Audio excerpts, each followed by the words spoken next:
पोष वद अमावस्या यानी कि मौनी अमावस्या, जिसका काफ़ी ज़्यादा महत्व है। इस दिन किसी भी पवित्र नदी में स्नान करना महत्वपूर्ण माना जाता है। तब मौनी अमावस्या के मद्देनज़र डभोई के कुबेर भंडारी मंदिर में दर्शन के लिए भक्तों का तांता लगा था। इसी के साथ वहां से गुजरती नर्मदा नदी में स्नान करने के लिए भी भक्त उमड़ पड़े थे।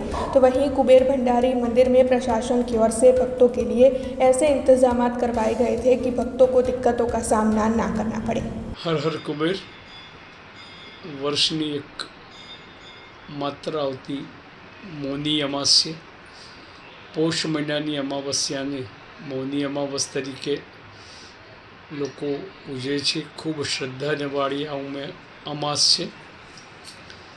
આ વર્ષે 144 વર્ષના અંતે પ્રયાગરાજમાં મહાકુંભની આયોજન થઈ ગયું છે. કરોડો લોકો સનાતન ધર્મના સાક્ષી બનીને પ્રયાગરાજમાં સ્નાન કરવા જાય છે. આજે એક મૌની અમાસના દિવસે આપણા દેશની જે 7 પવિત્ર નદીઓ છે, એ પવિત્ર નદીમાં કોઈ પણ નદીમાં સ્નાન કરવાથી ગંગા નદીમાં સ્નાન કરવા જેટલું જ પુણ્ય મળે છે.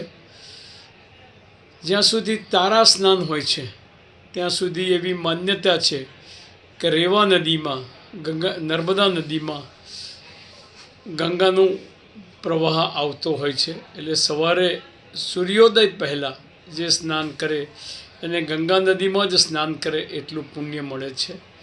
આજે અમાવસ્યાના દિવસે આપ સૌ લોકો અહીંયા ભાવિક ભક્તોની ભીડ જોઈ રહ્યા છો. મંદિર તરફથી શક્ય એટલી વ્યવસ્થા કરવામાં આવે છે.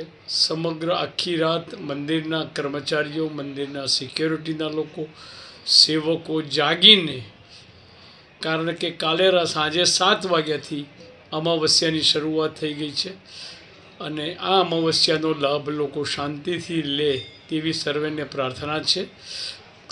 नर्मदे हर जय जय कुबेर।